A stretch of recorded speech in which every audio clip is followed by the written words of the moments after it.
members. That's all right? Absolutely. Okay, Ms. Cronus. Ms. Cronus for 6 minutes, please. Thank you, Madam Chair. Merci. And thank you, Ms. Young, for your interesting remarks. I had the pleasure of visiting the Port of Vancouver a few months ago, and from where we sit on Vancouver Island, the Port of Vancouver is an important part of a wider network of ports that are working, including the home ports that we have in Nanaimo that are working to expand trade with reliable partners like Japan, which has been a stable and important partner for Canada as a Pacific nation. And of course, as you know, the Port of Nanaimo has just signed a sister port agreement with the Port of Kaohsiung in Taiwan, and our CEO, Ian Marr, has played a real leadership role in the Indo-Pacific through the Association of Asian Pacific Ports. So as you know, communities like mine are working to deepen ties with partners like Japan and others in the Indo-Pacific region that share our strong standards, domestic values, and the rule of law. So I'm wondering if you could actually comment on whether you're seeing stronger coordination among ports in countries like Japan, Taiwan, and South Korea that share those common governance and trade standards with Canada. Absolutely, and wonderful to see you as well. And we're always happy to have folks join us at the Port of Vancouver.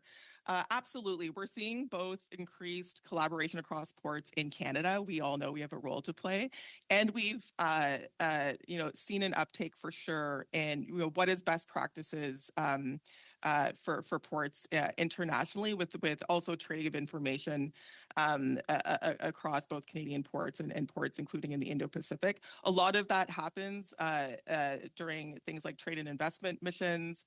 We had one of our executives on the BC mission to Japan just last year. We were also pleased to host a delegation of Japanese parliamentarians at the port of last year, so they could bring back some of these findings in terms of what that means. Conversations in your conversations with those Japanese representatives and representatives from other Pacific ports, I'm wondering if you've picked up any sort of intelligence or observations from them around how they feel about Canada's rapprochements with Canada and the tensions that that's creating in the Indo-Pacific. I would say the biggest opportunity, the biggest thing that we're hearing in markets, including Japan, it's all about certainty. These are, customers who want what we need, who want and need what we make, and they appreciate this commitment to double exports.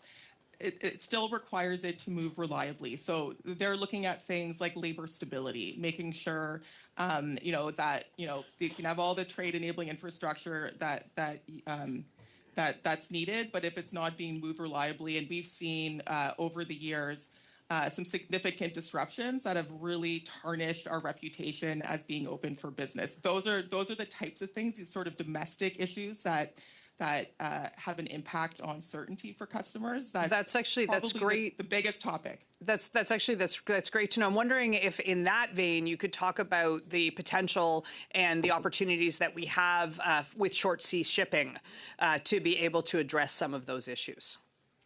Absolutely, it's part of the toolkit that's required. Looking at all kinds of solutions to get products to market creatively, and we know that there's some good progress being made on looking at some opportunities to collaborate, including with the Port of Nanaimo on just that.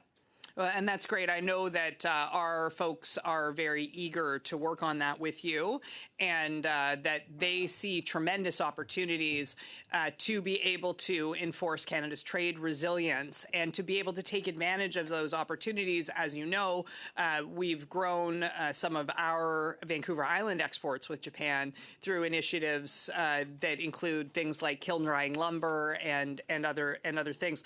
I'm wondering if you could just comment, given the increased uncertainty in global trade, on how important it is for the Western ports to work together to be able to present that sort of one network approach to be able to deepen relationships with reliable partners for Canada like Japan. Absolutely, it's critical.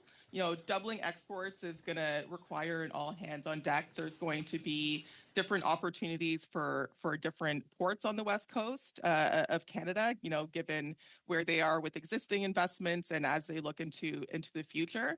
And so really rallying around this target and the vision for Look West is going to require increased collaboration. And at the Port of Vancouver, we're excited to do just that.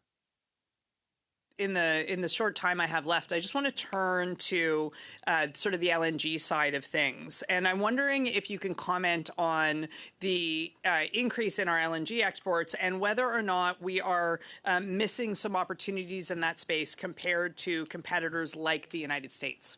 A brief answer, please. Sure. I won't speak to the broader export of LNG question, but I will say one great news story at the Port of Vancouver is the increased use of LNG bunkering, which is one step in shipping with lower air emissions. So I'll leave it there. Thank you very much.